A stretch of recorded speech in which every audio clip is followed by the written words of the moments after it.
Noah Langston had built his empire from the ground up.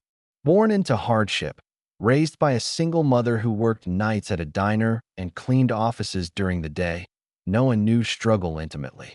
He didn't grow up with hand-me-down trust funds or private tutors. What he had was grit, raw, stubborn determination, and the unwavering belief that one day he'd turn his mother's sacrifices into something monumental. And he did, from coding on public library computers in high school to launching Langston Systems. Now a global leader in cloud technology, Noah had faced every barrier and turned it into a stepping stone. Today, he stood as the CEO of a multi-billion-dollar tech corporation. His name carried weight in boardrooms, think tanks, and stock exchanges. Yet, as Noah boarded the red-eye flight from San Francisco to Tokyo, all of that seemed invisible to the people who only saw his skin. He was dressed sharply, in a custom-tailored navy suit, crisp white shirt, and leather Oxfords that gleamed under the cabin lights. His carry-on, a slim black briefcase, contained documents that would finalize one of the most significant partnerships of his career. The Tokyo meeting wasn't just business. It was legacy-defining. First class wasn't a luxury for him. It was strategy. The long-haul flight would allow him time to sleep, review terms, and arrive alert. As he settled into his seat, 3A, by the window, he noticed the glances. He always did. Some were curious, others skeptical. A black man in first class was still, to some, an anomaly. He responded with his usual calm presence, chin slightly raised, eyes forward. He had no need to shrink for their comfort. But just as he began organizing his notes, there was a tap on his shoulder. He looked up to see a flight attendant, young, blonde, and rigid in posture. Her smile didn't reach her eyes. "Sir," she said with a rehearsed tone, "there's been a seating adjustment. We'll need you to move to economy." Noah blinked. "Pardon me, I'm afraid your seat has been reassigned," she replied. "Another guest is a VIP, and he'll be sitting here instead." He turned his head slightly and saw the man. Mid-50s, white, expensive suit, smug expression. Without hesitation or courtesy, the man slid into Noah's seat like it had always been his. Noah looked back at the attendant. "I paid for this seat." "Yes, but I belong in this seat." The attendant's smile dropped. "Sir, please don't make this difficult." Noah inhaled slowly. He knew this dance, knew the tone, knew the unspoken rules that said his presence was subject to suspicion. As other passengers began to whisper and glance over, a woman seated across the aisle discreetly raised her phone and began recording. "I'll ask again," Noah said evenly. "Why should I move?" "This isn't up for discussion," she snapped.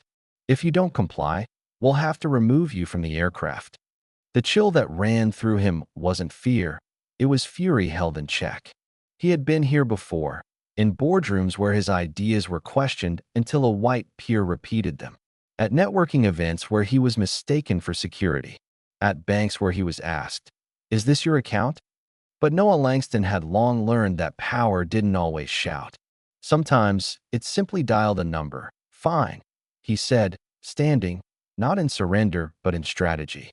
"But I want your name and the name of your supervisor." "Excuse me," she blinked. Noah pulled out his phone. One swipe, one tap. "Yes, Mr. Langston," came a voice almost immediately. Noah turned the screen so the crew could see.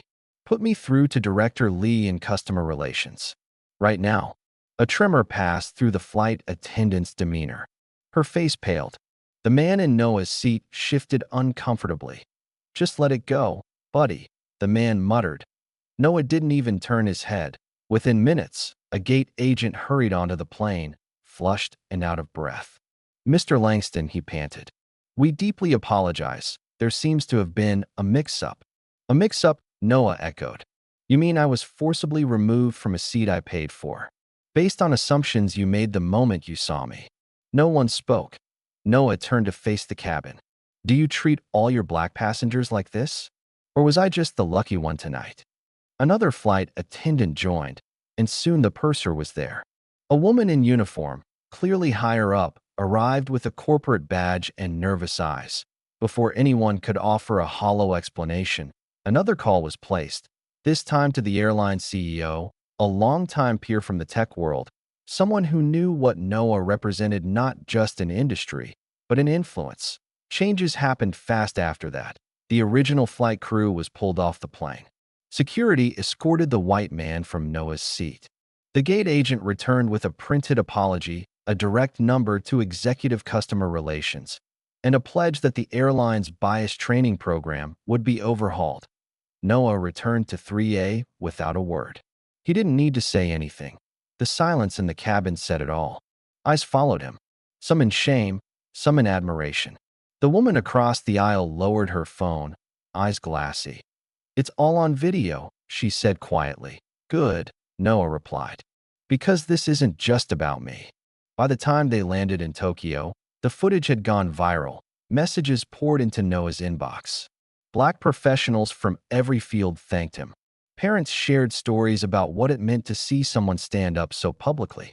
Former flight attendants sent messages about the culture of quiet racism within the airline industry. A retired pilot admitted he had seen similar acts and stayed silent too often. The video had struck a nerve. Not because it was the most violent, not because it ended in arrests, but because it was so familiar. So many Black travelers knew that look, knew that tone, knew what it was like to be told, politely, of course, that they didn't belong. But Noah Langston had reminded the world that he did belong. And not because he was rich or powerful, but because he was human. Because dignity isn't earned through net worth, it's inherent. And no gate agent, no airline protocol, no smug assumption could strip it away. In the weeks that followed, the airline released a formal apology. Not just to Noah, but to every passenger who had faced similar discrimination. They announced a partnership with equity organizations to reform training across all levels of staff. Noah didn't stop there. He launched a new foundation, Ascend Collective, dedicated to challenging institutional bias in travel and hospitality. The moment became a movement, and while many remembered the headlines, the viral clip, or the public statements, Noah remembered one thing most vividly: the look on his mother's face when he told her. She smiled. A tired, knowing smile. "You didn't just take a seat back," she said. "You made space for 1,000 others." Noah nodded. Because that was the point. Legacy wasn't just about the buildings that bore his name or the technology his company produced. It was about moments like this, where power was used not to dominate, but to dignify. He leaned back in his office chair days later, the Tokyo deal signed, the future brighter than ever. On the wall hung a framed photo. His mother at the airport, arms outstretched, beaming. Underneath it, a small plaque read, "We don't fight for a seat. We fight for the right to never be asked to leave." And that's what Noah Langston would always remember. Not the humiliation, but the resolve. Not the silence of the cabin, but the roar it ignited outside.